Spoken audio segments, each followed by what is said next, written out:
Hey everyone, it's Ben Hardy, and I think it's about time that we make affordable off-road builds great again. All over social media, you'll see these crazy builds where people put, 10, 20, 30, 40, 50 plus $1,000 into a vehicle just so that they can go down some well-graded dirt roads. And so I'm going to show you the build that I have done on my 200 Series Land Cruiser that you can do on literally any off-roader. It's super affordable. And so with that being said, let's get right into it.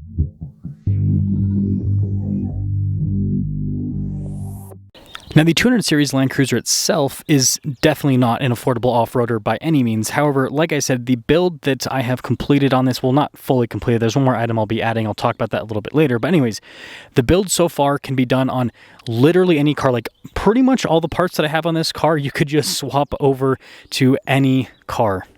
So the first thing that is not a modification is actually the suspension. Stop lifting your vehicles to take them off-road. This is on completely stock suspension. As you can see, it is a little bit higher in the back because I don't have a third row with my 200 Series.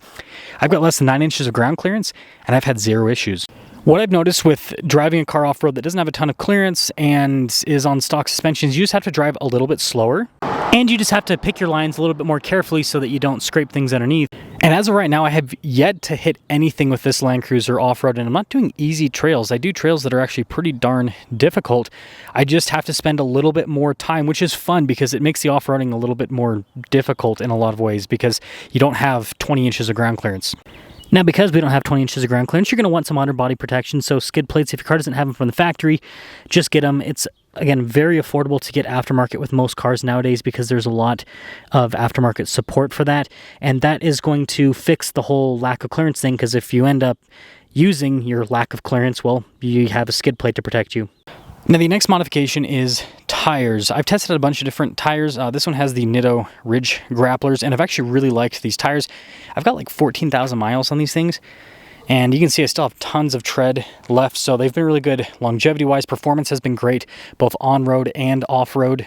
Because of the knobs on this, it is a little bit noisier on road, and I did lose about half a mile per gallon with fuel economy, but overall I think that's not too bad of a price to pay for the better performance.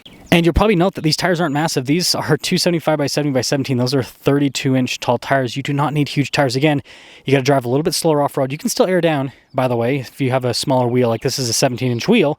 You just have to maneuver a little bit more. You have to use a little bit more of your brain to get over off-road obstacles. And a huge benefit of having these smaller tires and not having a lift is getting in and out. You can see that it is literally just, I got to step up a little bit because it's still a truck-based SUV, right? Body and frame, so it sits up. But it's a small step to get into the cab versus having to, grab the grab handle and jump up in. And I should probably mention price with these modifications. So the tires are going to be not too bad, especially if you get used ones. You could be, maybe like $100 per tire. If you get new ones, then, $200 to $300. Again, depends on the size and the type of tire that you get. But I'd budget, maybe $500, $1,000, maybe $1,500 for tires. And then skid plates, they're usually about, a few $100 per skid plate when you add those. And the next modification is rock rails. You need to get something that can actually support the weight of the vehicle. Like these are fully wrapped around the frame that I got for the Land Cruiser. Still less than $1,000 for the rock rails. Obviously, you got to pay for installation or do the installation yourself. That could increase the price if you pay for it. But this is a modification that will, again, save you because you're not going to have a ton of clearance because you're not lifting the vehicle and putting huge tires on it. But again, it's a modification that you'll actually use potentially at some point. So a good set of rock rails. And again, most manufacturers or aftermarket companies have something for most vehicles, and they're usually not crazy with the price. Now, the next modification is a roof basket. Everyone's putting roof racks on their vehicles. They look really cool, and they do have a little bit less wind noise compared to a roof basket. But this Yakima roof basket's like $500. And it sits pretty far back there on the roof, or at least you can place it there like I have. And so then that means that even though it creates a little bit more wind noise, it's further back in the car, so it's not annoying. It also integrates with factory crossbars and roof rails, and so it's easy to install and uninstall, and it means you don't have to drill any holes in your roof or anything like that, which I think is a huge plus. And these roof baskets actually have a pretty big weight capacity. I think this can hold like several hundred pounds while driving, and so it's very capable, very practical, just like a roof rack. Now, one downside I will say about the roof basket is there is some movement. And so sometimes when you go over bumps and everything, you will hear stuff when you have it loaded up with weight, because it's going to kind of shift a little bit. I'm going to see if I can kind of dial things in to make it so it doesn't shake so much when I go over bumps and everything, but that is one downside. Now with this roof basket, you can relocate your spare tire up top. Now why would you want to do this?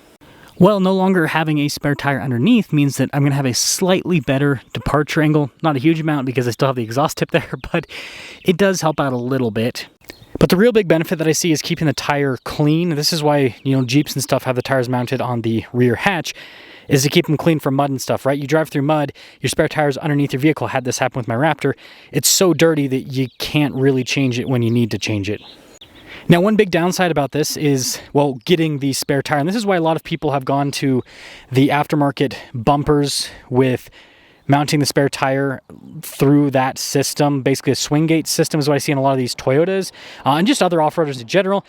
That's just extremely expensive compared to, again, $500 roof basket, and then just putting the tire up there is very, very cheap. So it's the price you pay for having to use a little bit of muscle to get access to your tire. And then you probably notice I have traction boards up there as well. Now, my thought on traction boards is they are a tool that can help out, and they're a lot less expensive than a winch. I mean, they're a couple $100 versus you get a winch and you're looking at, you know, at least $2,000 for the winch itself typically. And then you have to get a custom bumper a lot of the times. And so then another couple grand, and then you usually have to get lights with the bumper because it's going to take away your factory fog lights. I mean, look at this. If I did any sort of aftermarket bumper on this Land Cruiser, I'd have to get new lights because the fog lights would be gone. And so we're talking, you know, several $100s in aftermarket lights. And usually most aftermarket bumpers come with a light bar as well. So that's even more money, like $1,000 in a lot of cases. So it gets really expensive to add a winch. And so traction boards for a couple $100 ain't bad at all. Obviously not necessarily as good as a winch, but it's still a good recovery bit. And then you notice I have these little anchor points. That is so that I can put a shovel on the side of the roof basket. Another cool thing about the roof basket, you can mount a shovel to the side very easily. And so obviously I don't have that on right now. That's another bit of recovery gear that's not all that expensive, you know, less than $100. Putting it all together, this might not be the most exciting off-road build that you guys have ever seen, but it's extremely functional. And the thing that I like about this the most is I don't feel bad about using the stuff. That roof basket, I mean, here, let me show you. This roof basket was used, and so you've got some dings and dents on it. I mean, here in the back, you can kind of see a little bit better. So when I take it off-road and I scrape against trees and stuff, I don't care because it's already damaged. And again, it's only $500. And so instead of having this like crazy stress fest whenever I go off-road because I'm worried about crashing my, you know, $80,000 off-roader with my $50,000 in modifications, I have a super stress-free experience when I take this off-road because, again, the mods are affordable. And unlike a lot of these off-road builds, this is still really daily drivable. Like I said, getting in and out is really easy. I mean, this is literally my getting in procedure. I just kind of step up a little bit, slide across, done. And I'll show you guys my fuel economy. You got to remember, this is a V8 SUV that weighs over 6,000 pounds. See, I got 26,000 miles on it. So it's up here. So 14.9, I've gone down a little bit. I was getting just over 15 before, but I mean, again, for a 6,000 pound SUV, that is not bad whatsoever.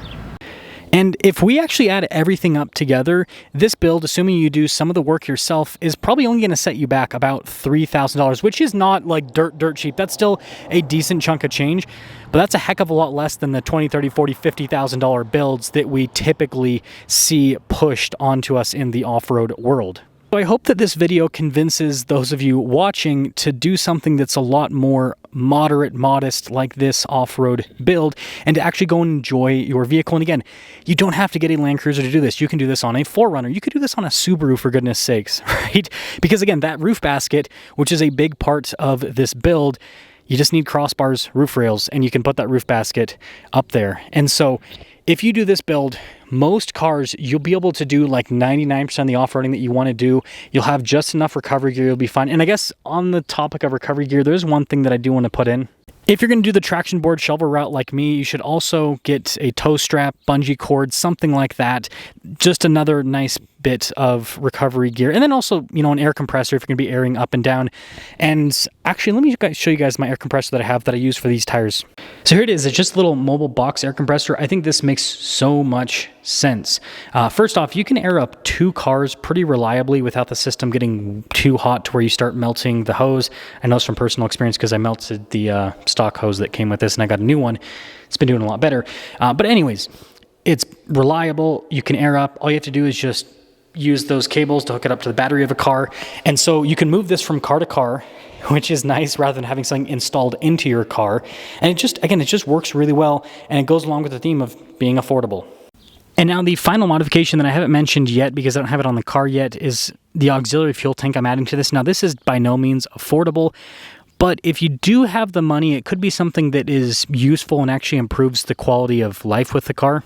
So I'm not quite at a full tank, but pretty close. And you guys can see 284 miles of range. Full tank, I get about 300 miles of range with this 200 series. The auxiliary tank is going to double my range, so I'll have just over 600 miles total once that's in. And you can see that that's a big improvement in terms of usability off-road, but then also on-road not having to fill up as much. So to conclude, if I haven't convinced you that this is the route to go at this point, I think that you should look up YouTube videos of people taking stock vehicles through Hell's Revenge down in Moab. That will help you understand just how capable modern vehicles are. I've tested pretty much every style of off-roader over the last few years because manufacturers send me out demo cars. So that means I've tested, solid axle body on frame. I've tested independent suspension body on frame. I've tested independent suspension unibody. I've tested cars that have low range, that don't have low range, that have lockers, that don't have lockers, that have fancy traction control systems, that don't have fancy traction control systems. And I can tell you, if you have good tires on a modern off-road vehicle, even if it's just an off-road-ish vehicle, right, a soft roader, you can do a ton of crazy stuff. You don't need to spend an insane amount of money in modifications. And I know that those of you that take this path will definitely thank me later because, first off, you won't feel the need to buy a second vehicle because you've made your vehicle not daily drivable anymore because of all the off-road modifications. And I think you'll just enjoy the vehicle a lot more. Like, the thing that's really nice about having stock suspension and, again, a mostly stock vehicle is stuff just doesn't break. This is something that people that modify these vehicles need to be a little bit more honest about, is how often you have to get the vehicle tuned up, how often you have to get, new parts and stuff just fixed in general. It's like when you have a lift and, fancy aftermarket shocks, well, a lot of times you end up having to replace, tie rods if you have independent suspension. You sometimes have to replace springs because they get worn out, because a lot of the extra weight that people add with these off-road builds. Again, this off-road build's extremely lightweight. The roof basket, that weighs next to nothing. The spare tire, that's already on the car, so that's not adding any extra weight, and traction boards don't weigh anything. So, I really haven't added any extra weight to this. Rock rails. I bet in total, I've probably added maybe 50 pounds. If that, in terms of maybe 100 pounds, roughly. So the point that I'm trying to make is it's lightweight, and it's also on stock suspension, so I'm not going to get the wear and tear that you get with these off-road builds, and so I'm not going to have the bills that are associated with keeping these off-road builds on the road. Again, I hope that those of you that have done a crazy build will be honest in the comment section below and explain how expensive it actually is to keep these vehicles on the road, and how often you have to have these vehicles in the shop to rebuild shocks, for example, and just do other stuff that happens. Because again, when you modify a vehicle, stuff's gonna break. So hopefully you guys keep it stock for the most part. Just add a few things and actually go and enjoy your vehicle off-road.